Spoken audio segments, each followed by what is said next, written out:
Jane. Ellen. Are you ready? I'm ready. Okay. 응답하라 Yeochin. Go to the into the she. Back to the gung to the choo. Hey. We made it here after that crazy bomb cyclone. Bomb cyclone. You are still without power, right? I am still without Goodness. power, but I am here. I'm so excited. Mm-hmm. We have a really special episode today because we have a live in-studio guest. Mm-hmm. She is a friend of ours. I actually met her recently, but you have known her for years. Yes. Her name is Susan Lieu. I'm going to read a quick bio, your and then thing, we'll throw it Jane. to Susan. She is a multi-hyphenate storyteller, activist, and author. Through her book and podcast and live performances, Susan takes audiences on a journey of healing intergenerational trauma, embracing authenticity, and finding boldness in vulnerability. She is the creator of her theatrical solo show, 140 Pounds, How Beauty Killed My Mother, which received critical acclaim from LA Times, NPR, and American Theater. This is her debut memoir, The Manicurist Daughter. And it was an Apple Book Pick of the Month and a must-listen of the month. It's received accolades from New York Times, NPR Books, Elle Magazine, and The Washington Post. And I recently read it. I think I read it in a day. Wow. Like evening, and then finished it the next day because it was so gripping. Susan is here with us today. Woo! Thank you, Susan. My gosh, we're so excited to have you here. I remember when it was Ellen who showed me the cover Yes. of your memoir, and I knew I wanted to read it. Could you give us a quick intro to yourself that I haven't covered, and then intro your memoir, your baby? Yeah, so I'm Vietnamese American, and I think I've always been wondering, what am I supposed to do with my life? And I followed everything that my dad wanted me to be, and was like, this sucks. This sucks. I got an MBA. I was in consulting. You went to Harvard. I went to Harvard because I watched Legally Blonde and got inspired to apply. What, it's hard? It was hard. Every It was hard. Asian parent's dream. Yeah, but when I got in, I called my dad at the nail salon, right. and then he was like, why didn't you get into Stanford? Why? Okay, I did read that in the book. Why did he say that? Okay, well, at the time, I think he was just like, there's certain expectations that I have. I think he wanted me to stay in the Bay Area. That's what I thought. I thought it was more of why couldn't you go to the best school but also be near me? Sure. Did you not feel that when you Well, he heard could that? have said that subtext, Sure. I think growing up, I always thought I was going to go to UC Berkeley like my brother, and that's what we knew growing up in the Bay Area. That's where you went, and I don't think my dad actually knew what Harvard was, and I'm pretty sure right afterwards he hung up and then probably asked his customer, what's Harvard? Oh, wow. You know what I mean? Yeah. It just But represents... did he ever come back to you and tell you how proud he was of you about Harvard? We don't No. say the P word in the house. Doesn't exist. No. Really? Okay. That never came about later? Harvard is amazing. No. Never? Never. Wow. Damn. Because it didn't exist in his consciousness. Sure. So Yeah. it's why not Stanford? Do you think he doesn't know the weight of that school? Koreans. All Koreans know Harvard. That's the Right. gold standard for us. Right. Do you think he really doesn't know the gold standard of that school? I think maybe his customers probably encouraged him so to he think about... does know. I think he secretly knows, but I don't think we'll ever have that conversation in this lifetime. Because then I went to Yale for my MBA, and He knows Yale. I don't think he knows. I don't think Do he you knows. think it's a thing of he just likes to keep you humble? No. I think he's just kind of like, why are you not stable and successful? Wow. Do I need to still worry about you? Wow. What are you doing this artist stuff? To this day, he's like, why don't you become a loan officer? Wow. I read. You know what I You mean? mentioned that in the book. I yeah. was like, you don't even think I could be a real estate agent? Well, no. Loan officers sit at a desk and they have comfort and security of going to do the 9 to 5. Sure, and Real maybe estate agents. that's what he's Yeah. projecting is stability, consistency for you. But that's not 100%. who you are, which was Yeah. very clear in your book. Yeah, it's not right? who I am. You're unstable and insecure. I'm just kidding. The opposite No, of those words. he ran a nail salon, right, and kind of drove it into the ground, and he didn't have a 401k, and he has no savings. He wants and we could never ever justify taking a vacation, right? So he wants, of course, he's going to pendulum swing and be like, I escaped Vietnam so that you could have these choices. And the thing is on a boat.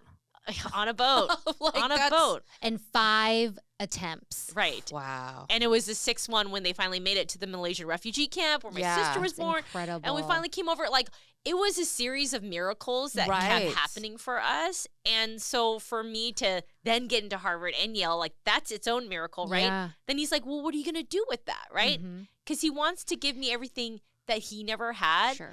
But he just doesn't explicitly say it. Instead, it just comes out like, you're a disappointment. You're dumb. What's wrong with you? That's are you allergic to work? crazy. And I'm like, but I've never worked so hard in my life since I pivoted to becoming a creative.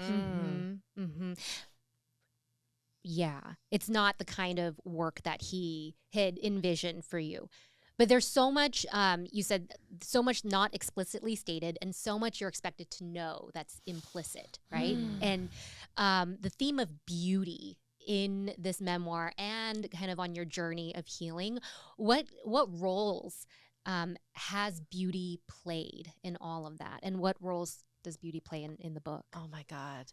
Yes. So the premise of the work itself and why it's so fraught in my relationship with my dad is this is about how my mom died from a botched tummy tuck when I was 11 years old. She was just 38. Crazy to think about because that's where we're at, like in terms of our, Right. So this is like this is where my mother was, right? Totally.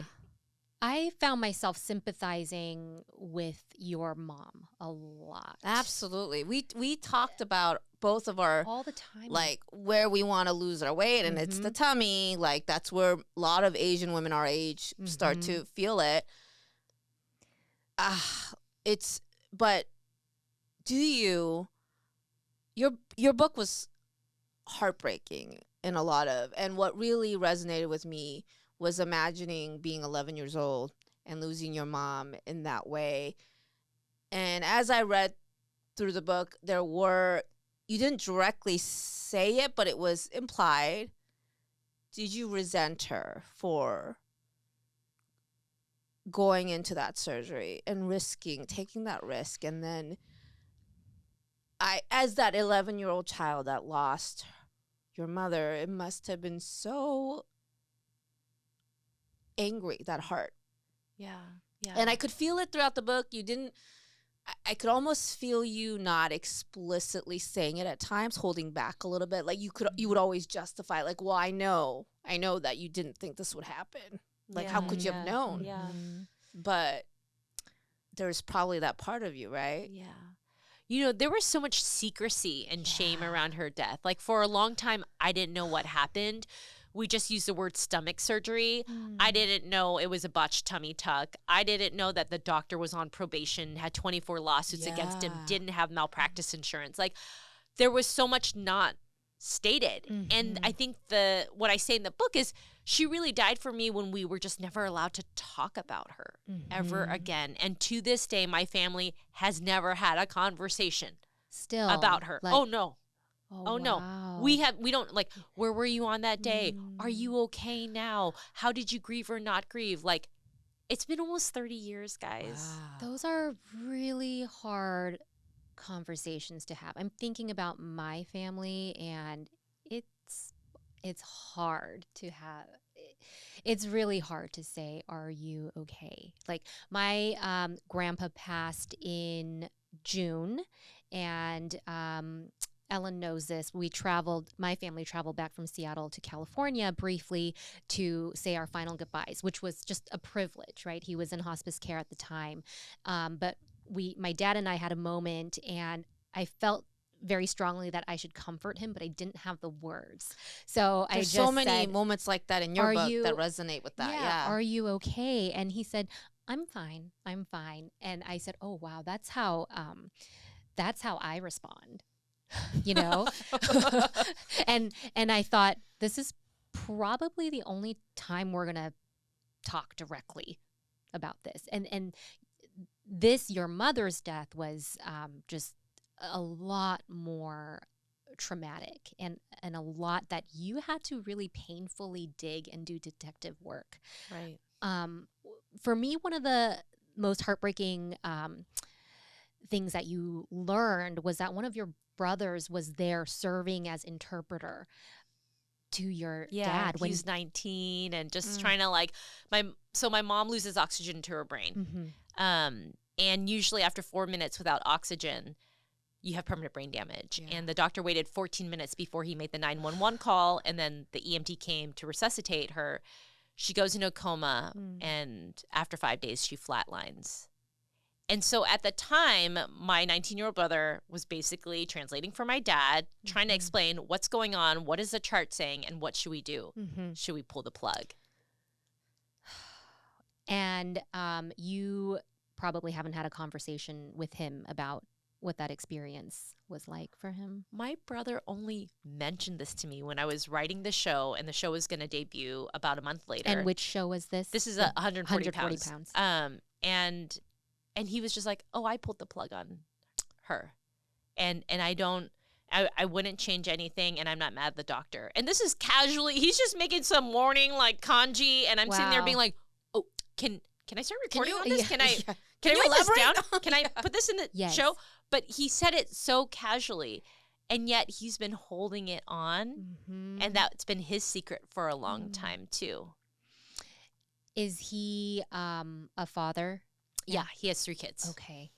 How do you see, the next generation? When you guys are now raising the next generation, we're the aunties and uncles. How does that show up, that intergenerational trauma that maybe you haven't talked out? I think you have done a lot of work to heal, and you're continuing to do that. Yeah.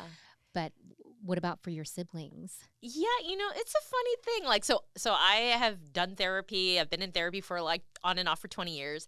And I remember my brother was just like, "Gosh, it must not really work because you're still doing it, right?" Burn! Gut punch. And I don't think any of my 3 siblings have gone to therapy. Definitely not my dad. Really? Oh no. It's still, even though it's really stigmatized for our parents' generation, it still is stigmatized for our generation. Don't you think? Wendy? It is.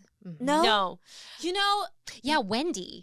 Yeah. My sister. Your sister, who you're very close with. All throughout the memoir, I get that sense. She has not sought therapy. Okay. I don't think so. Or not that we've talked about, but I don't think so. I will say that we've gone through some bumps in our relationship. And you know what really helped us? Was a psychic spiritual healer. I can believe that. I have to hear more about this. Yeah. Because were you like just as intrigued by those passages? Oh yeah. I mean, I was like, I want to. Was that one? Do you call him a monk? Uncle Number 9. Uncle Number 9. Was he in Atlanta? No, he's in Houston. Oh, and where your dad he's got lives, his right? temple. He's got his like really like gaudy temples. Yeah. Yeah. I have this Vietnamese man friend. I don't know. A man friend. Man friend. He doesn't feel comfortable in English, but he's like maybe a couple years older than me, and I went to Vietnam with him because he was like, "Come, my dear." But it reminded me, everything is my dear. My dear, stop overthinking. My dear, just come to Vietnam. Everything in Vietnam will heal you. And I'm like, I don't know if I'm Korean, right? Did you go? I did go, and it was the time of my life. But it reminded me of Uncle Number 9 because he's also very Buddhist, and everything comes out of him like it's advice, but it's not. You know what I mean? And it reminded me of Uncle 9. Like he knows things. He's like, "Oh, don't hold on to things." Like I'm like, "Are you reading my mind right now? Like, stop it." But it's such a big part of your family. What the Western world would view as superstitious or folklore. Yeah. Yes. Even in the book, you struggle with like, my logical brain keeps telling me like, does this even make sense? Yeah. But it's your upbringing that says, no, this is what you know. Right, this is your culture. Yeah. How do you take those kind of it's almost like another world and balance it out with what you know? I mean, That's a good question. Oh my God, the conscious mind and the unconscious mind is always at battling each other. And then also like I think it's so easy to go to the default space of like, I'm alone in this planet and no one's gonna help me, and I gotta like I've got to do it all myself, Yeah. you know? But if we tap into, no, I can pray to my ancestors. I can ask them for help. There is something that's beyond this like physical, visual realm that exists, and I need to trust that. Like, I want to live in that place, but very often my rational brain is like, no, you're not. You lazy, and you got to try harder. You know what I mean? Like, don't you think it's easier to be in that place of Totally. of feeling alone? Absolutely. Yeah. That's, you know, in my own therapy, it's like that's the lie that I constantly fall for is you're alone, you're alone, you're alone. Right. And then But it's like you can't completely fault it either because you get shit done with that logic. true. I mean, it's a balancing act, right? It is a balancing act. See, she's like a one-woman show. She's like, I got to do it or else it won't get done. And then she just goes into like, Brute force. Yeah. You know, Right. and you get shit done. Yeah. But it's not healthy. It's not the healthy. It's not healthy, but it gets a lot done. And you find satisfaction in getting a lot done. So it's like, it's balance. Yeah, but we can unpack that, right? Like productivity and worthiness and when is anything ever going to be enough? Yeah. Worth is also a huge theme in the memoir that I found. Can you talk a little bit about like I feel like in the middle of the memoir there's a lot of floundering, right? Like you're searching for, you know, like what you're allowed to do, what you're allowed to say, because your family won't allow it. And then you go to see a medium and you experience your mom. And can you tell us about that? Yeah, Psychic Cindy. Yeah. So at this point, I was like, I got to do these solo shows. Like, this is where I'm going to learn more about my mom. And so I fly down from Seattle to San Francisco to retrace my mom's last day. I go to my childhood home. I go drive down to the plastic surgery clinic. I touch the handle that, you know, the last door handle she ever touched. And then I get a call. Yeah. I get a call that Psychic Cindy can meet. And she's my aunt's nail salon customer of 20 years. And she said she was hella busy, but all of a sudden there was this opening. And I was sitting there going like, is there a message that I'm supposed to receive? So I drive up to her house, also very Scarface, gaudy wine country kind of place.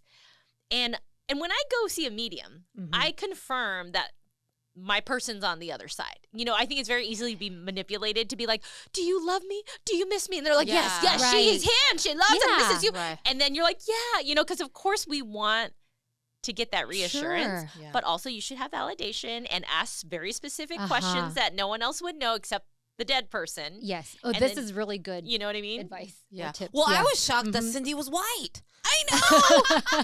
Why? You have all these other like people that are like so intuitive and channeling energy. We can all have the gift. It's not racist. It's not, you know, it's colorblind. I was like like, that. oh, suburban white mom? Yeah. And I was like talking about her slacks. You know, I was like, yeah, that's her. But then I confirm it's my mom, and I'm like, hey, Ma, like, do you want me to stop? You know, am I exploiting your story? Yeah. Like, am I just hurting everybody? Because if you want me to stop, I'm going to stop. And she was like, this is not about you. This is about the work that we need to do. We are healers, and we're doing work for us, for our family, and for the world. So let's get to work. And then Psychic Cindy, she recorded it, put it on a DVD. She had a stone in her bra, like pulled it out. She's like, this has your mom's energy. And I was like, it's a little sweaty. And I give it to my sister to listen. And then she goes, oh, so this is not really about you and wanting attention. I'm like, no, dude, it's not. I think there's something more here.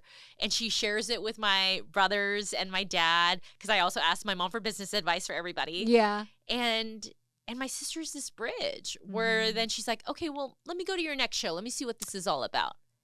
And then she sees, like, after every show, people line up, and it's like a wedding and a funeral where people are here to grieve with me, to share, to tell me things that they've never told anyone else before. But we're creating a container for a cathartic release together. Yeah. So in a way, you did collectively heal. Might not have been with, you know, conversation verbally, what you had maybe envisioned, but Yeah. My siblings still show up. So two of them do. One does not. Right. Hank, right? Hang. There's a hang. story hang. left, still to be told. Still Yeah. be told. Still Yeah. be told. But like Wendy and Kang, they have come and done post-show discussions after 140 Mhm. pounds, after my book tour in San Francisco. Like the mayor declared it Manicurist Daughter Day. And That's they also came on awesome. stage to talk about what they think about my work is. Uh-huh. Like we don't It's a talk- roundabout. Yeah. Like we talk about Susan's antics, but we don't talk about their vulnerability, right? Yes. And that's okay. At least Yeah. we're adding more oxygen to something that has been silenced Mhm. for so long. Do you think birth order or birth order, what does that have to do with kind of your openness to, asking all the questions, staying curious, opening up those painful wounds? And you're kind of that driving force. So you're like the baby of the family, but in this healing process, you're like the leader. Yeah, You know? yeah. I mean, Ellen, I think it goes back to what you were asking about earlier. Like, man, my mom died from something preventable. Like, am I mad at her? There's a big part of me that feels so abandoned and so cheated of all these memories and life experiences that I could have had with my mom. And so at the time, we're 4 kids. I'm 11. My oldest is 19.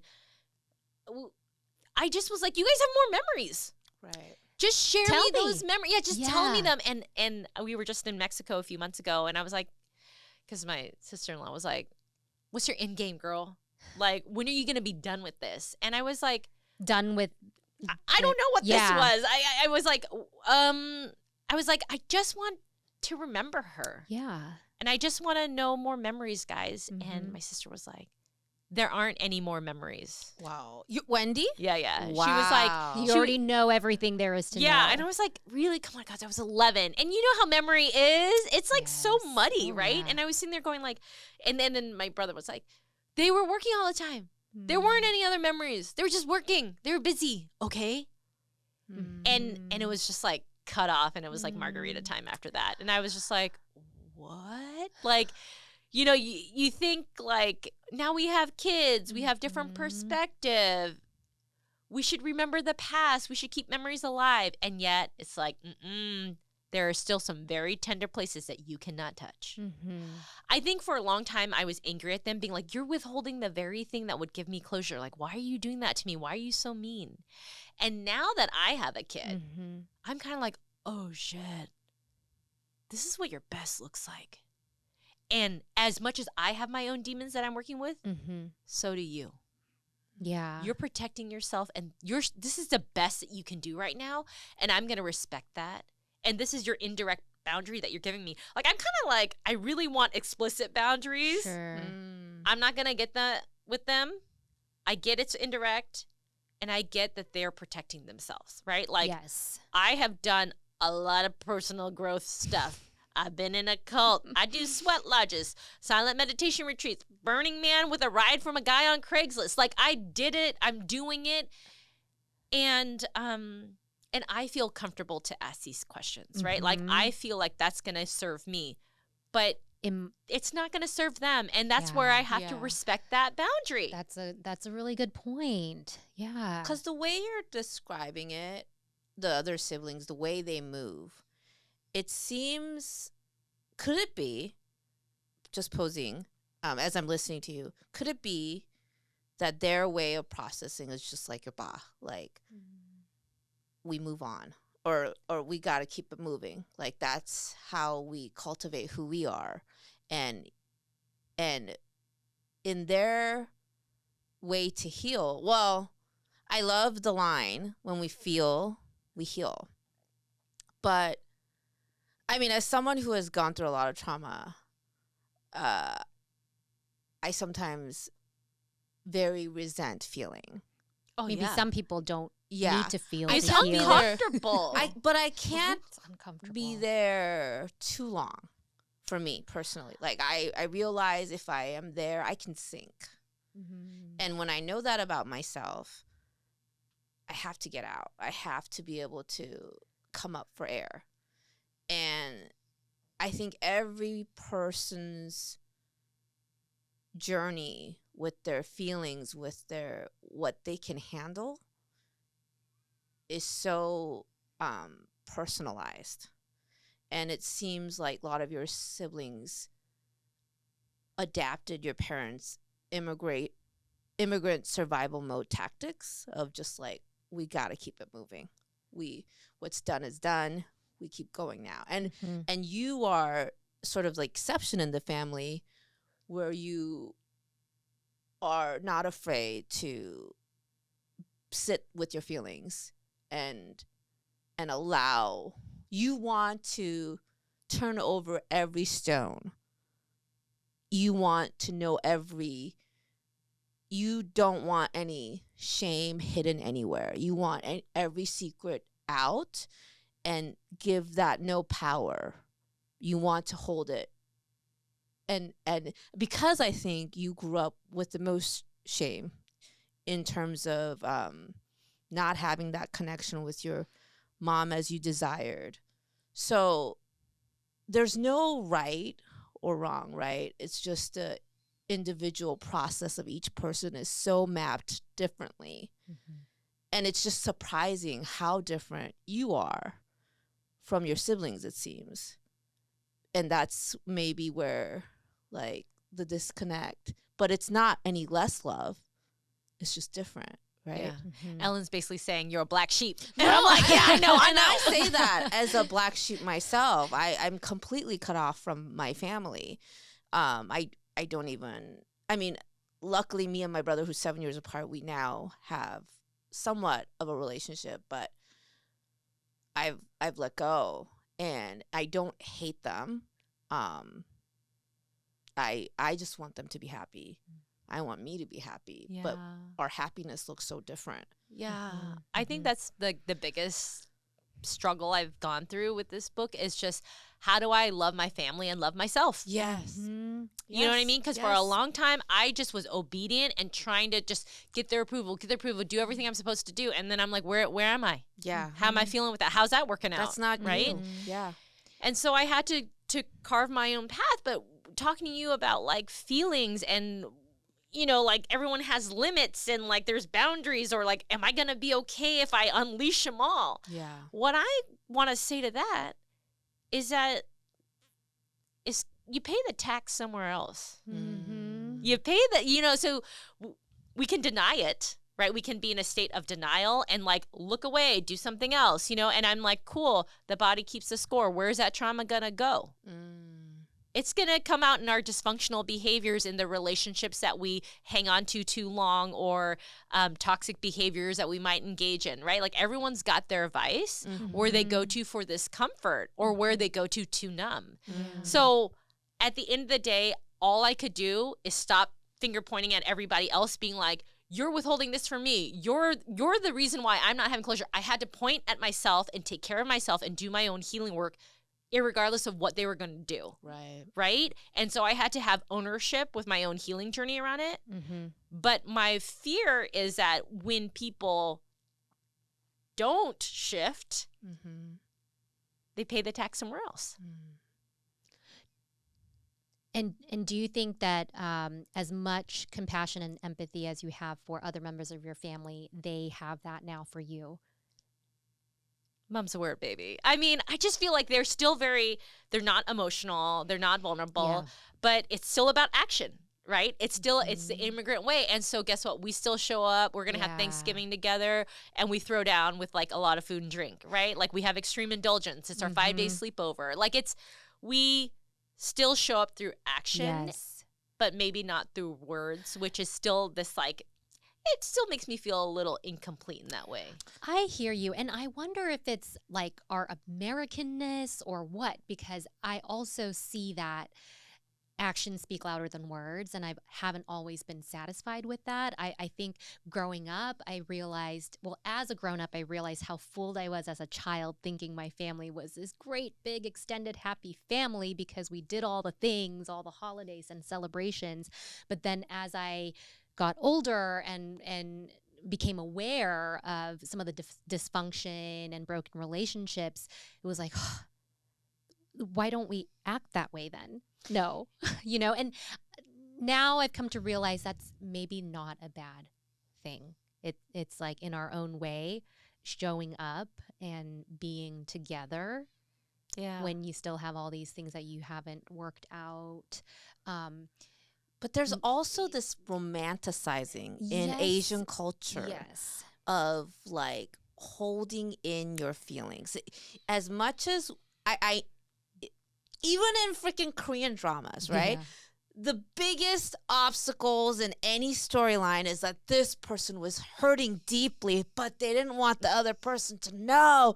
So they carried on the weight for everyone. And we're supposed to see this person as a hero. Mm-hmm. There is such like glamorizing. Yeah. Like, you know, you bore the burden for everyone. Mm-hmm. Like, and like even your father is like, this is what I had to do. I mean, even you recognize it as like, this is how he survived, right? Mm-hmm.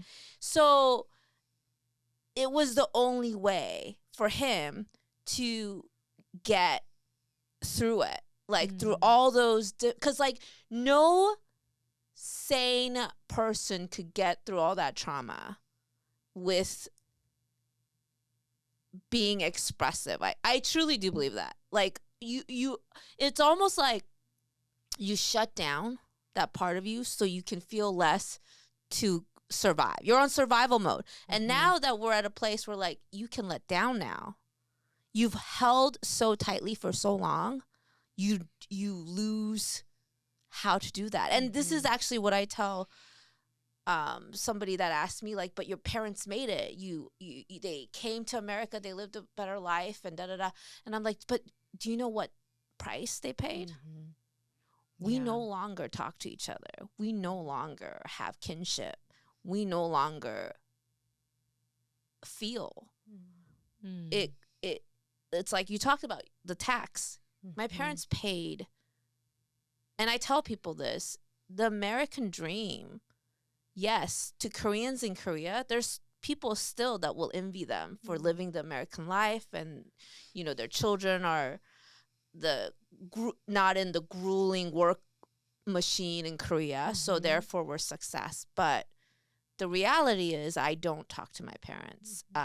There's too much pain that came over the years of what they wanted for us. And you know, which is really different from my Filipino husband, who's had a great childhood memory, and somehow their parents still had time to be around for them, because unlike my parents, they didn't obsess over the image of looking good for others as opposed to actually being good internally.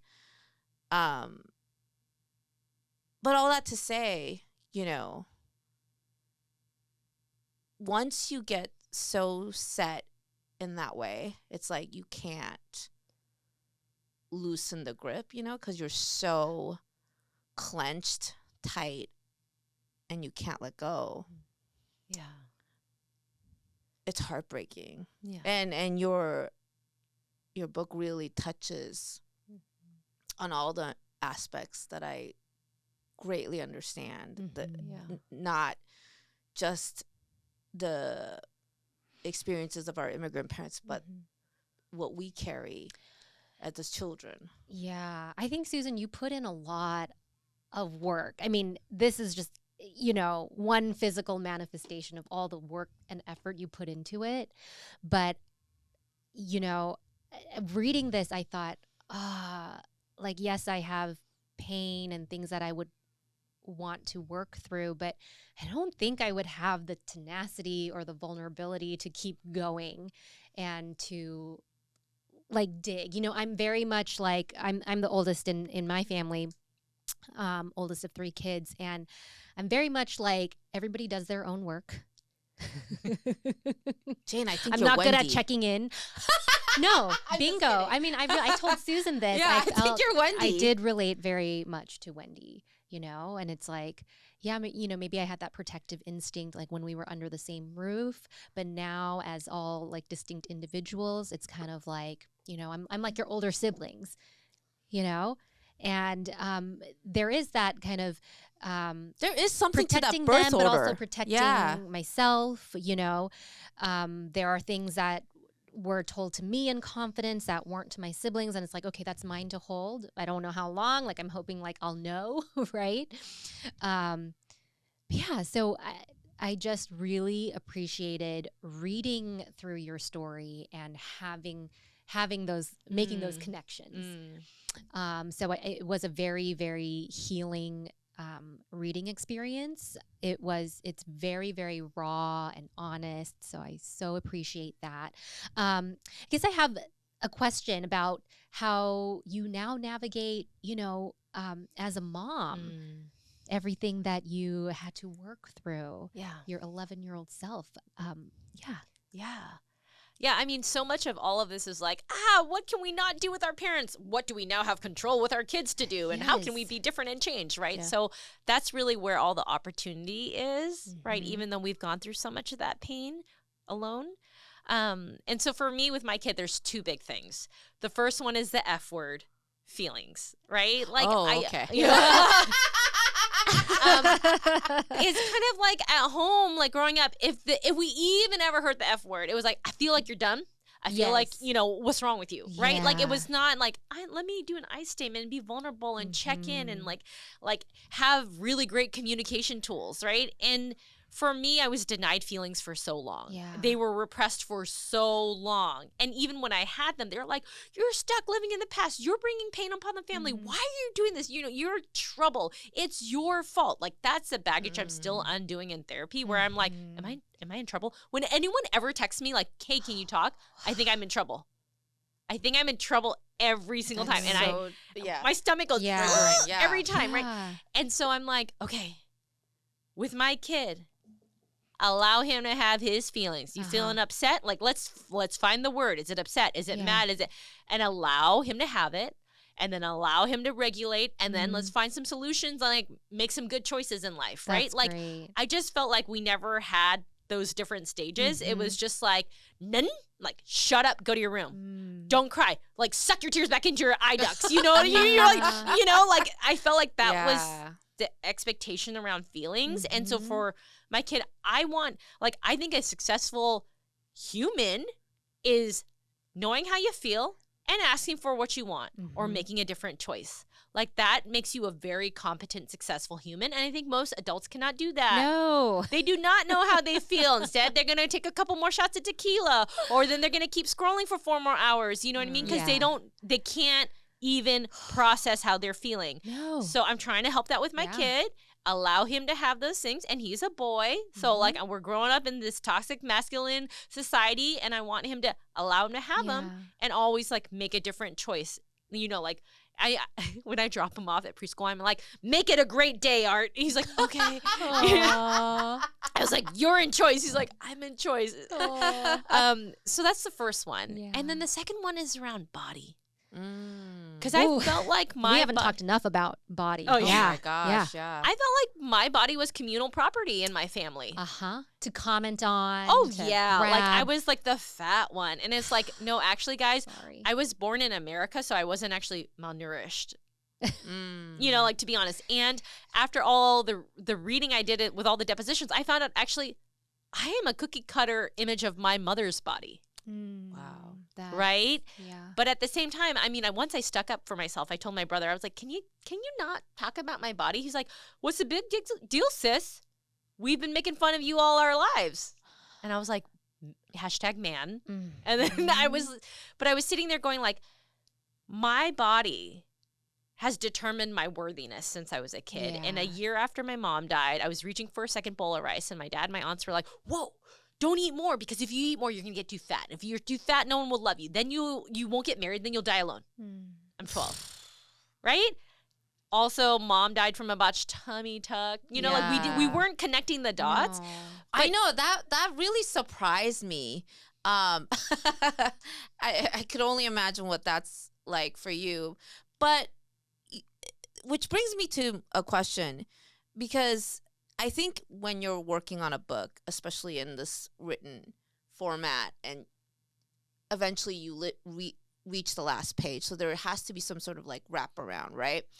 But as I'm sitting here and we're sitting and having these talks, I wanted to ask, because the way the story works through its arc, there is sort of this final wraparound where it feels like the family does have come together, and you are accepting of where everybody's boundaries are and what you can do with that. So there is sort of this like I get where we're all at. Yeah.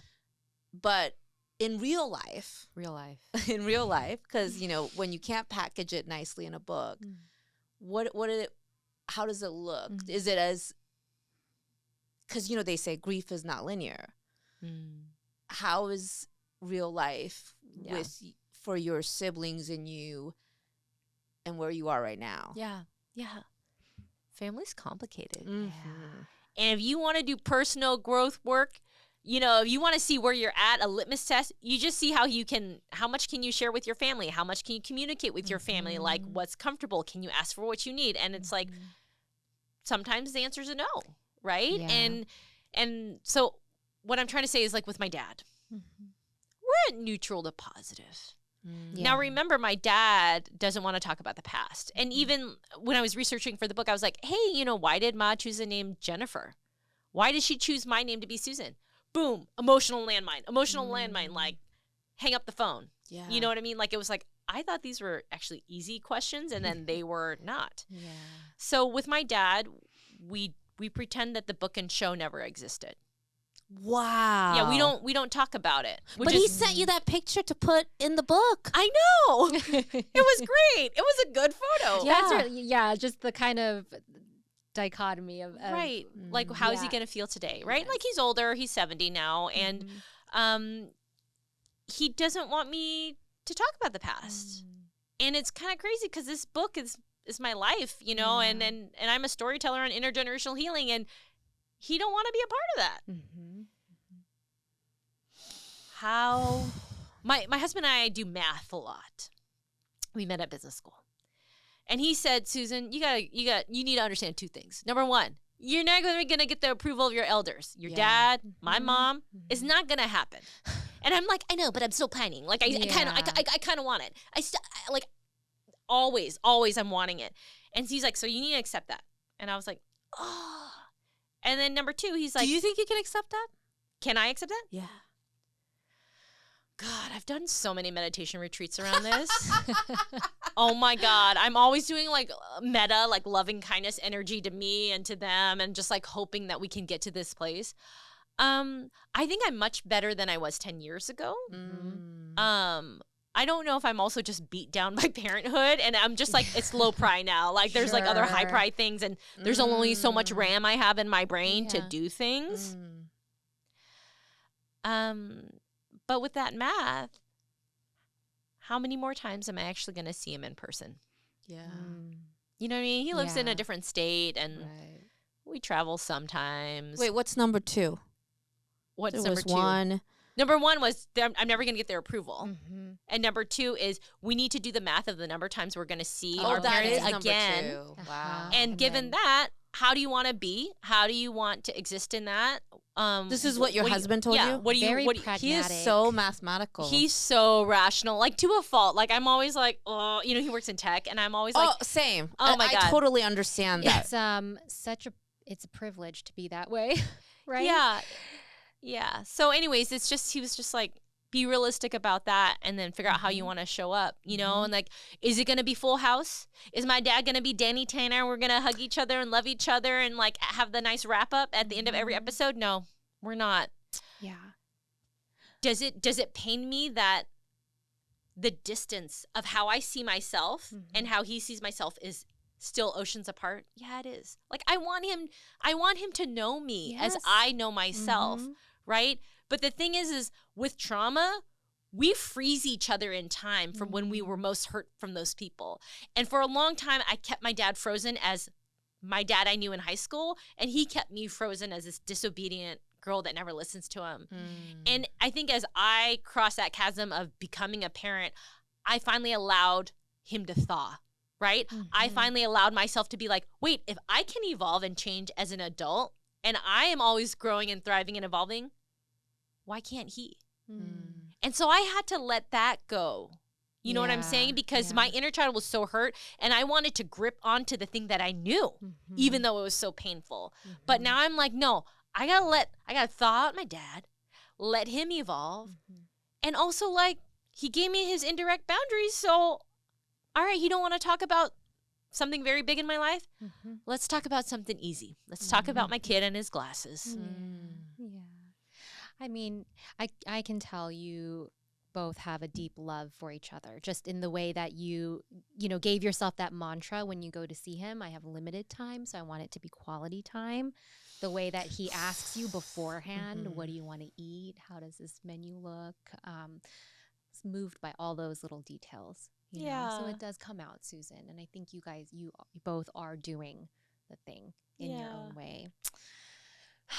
We could talk forever, I think, for one last another, one last question. I think a lot of people, especially Asian American women, daughters, can relate to this book. And there's this ever-chasing feeling of validation that you touched on. Are you ever going to get it, right? With the completion of this book, which I'm sure was so grueling, you can see it. You put a lot in there. Do you feel like at peace with what you have done with this book, with your really throwing yourself into finding all that you can about your mother, and from your one-woman show to this book, you really went all in. Do you feel you've done all that you can, and do you feel like a sense of like you crossed the finish line with what you wanted to do? And did you find that validation? Answer's always going to be yes and no, right? Like, yes, I have a full portrait of my mother.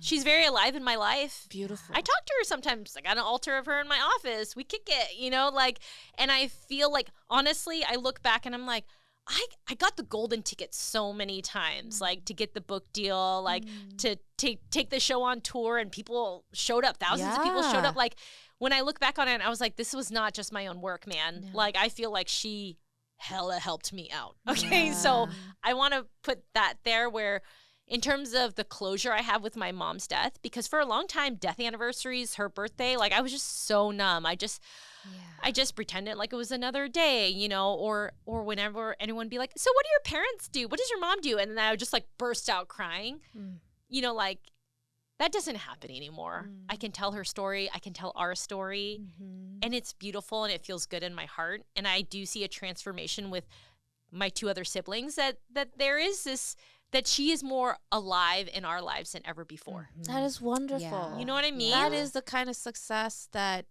cannot be, that is the biggest accolade in life I think you can achieve. Yeah. Like, I hope you're able to really soak in that and not quickly look for, as we were talking in the waiting room, what's next, I think with children of immigrants, it's like always fight or flight. You know what I mean? And like when people are like, enjoy the ride, relax, celebrate. I'm like, I do not know how to do that. I hope you can do this. I rationally with understand this, what you're saying. Yeah. But it doesn't come easy to me. Yeah. It doesn't come easy to me. Well, it's something you really should soak in and enjoy the fruit of your labor. Not only is it a beautiful achievement for yourself, but it's something, like you said in the book, that you recognize this will be for your family for generations to come. Yeah. I mean, I do get messages almost every day from people. Beautiful. White, Jewish, Asian, male, female, like where they're just like, yes, like I feel seen, or this is helping me work through this right now, or your mom's giving me courage to do this. And I'm sitting there going like, when I get those notes, that fills my heart. That makes me feel like it was worth it. It makes it feeds me. It feeds me a lot, and it does give me the validation I don't get from my family. I love hearing that. For sure. Yes. I feel like, good. Art is changing lives. here's an example, right? And I did it. Yeah. And then there's like hungry, ambitious Susan being like, you weren't shortlisted on this. You're not a bestseller yet. When is it going to turn into a movie? Remember? And it's just like on and on. And I'm like, damn, shut up. You know, Because if you feed that, it's never ending. oh, and It's- but it goes back to the balance, right? Like you can be kind of militant about it or like Yeah. I'm going to manifest my own destiny, and that's right. You know, as immigrants, that's what we did. Like You did. like no one Yeah, this they this did. world was not made for us. So you got to make it happen. And my Yeah. mom reminded me to do that, right? Like Yeah. so there's that other element of like let's make some magic happen. Yeah. And we can do that in America. You can have such social mobility here. Like you can do that, right? And that's possible. But I think with so much possibility, it can be debilitating, it can be overwhelming and really scary. And so I think I'm in a gestational period right now. I'm in a chrysalis where everything's really mushy around me, and I love being on stage. I know I'm going to hit the speaking circuit. I feel like there's either another one-woman show in me, or maybe that's coming back to stand-up comedy. Like there's something here, and I'm starting to write stuff, and I'm also scared. Yeah. I'm also really scared, which also means that there's something at stake, Yes. right? And that there's something really exciting. So I'm not sure what it is. I'm going to experiment and kick things around next year and see what happens. And I also just want to be a hella good mom. You know what I mean? Like my family never, my parents was never on a field trip. You know, We've talked We about literally, this. Yes. I literally was like, whoa. you know what I mean? And I just like showing up to my kids' classroom, or I like Yeah. being that mom to set up the play dates and like put on, you know, I spent 3.5 hours putting candy eyeballs on vegetables that no one would eat for a Halloween party. Yes. You know what I mean? But Yeah. but I want to create those core memories with my kid and show up in a way that my parents never could, right? I'm standing on their shoulders. I Yes. get this privilege. Yes. This is the generational shift. This is what the healing looks like. And also it affords me the time and space to show up and be present with my kid. So no matter Yeah. what, Yeah. your life is a balancing act. Always. Always. Mhm. And we're all just doing the best that we can. Yeah. And sometimes our best looks like a hot mess. Yeah. You know what I mean? Sometimes I'm like, what's the code to my house? I can't even stuff in another word like in my brain. And then sometimes I'm like, yeah, like Yeah. I'm gonna learn how to sew and make Halloween costumes. That's next year. You know what I mean? Like, so I'm just trying to take it one step at a time. And it is all a process. I will say the other day I felt like there was like a 40-pound blanket on me, and I felt like I'm trying to like run underwater. And I'm like, why is life so hard, you know? Mm-hmm. And then some days I'm in total love. Yeah. And I'm living the life of my dreams. Yeah. That's life. That's, you know, the beauty of what we get to do by showing up.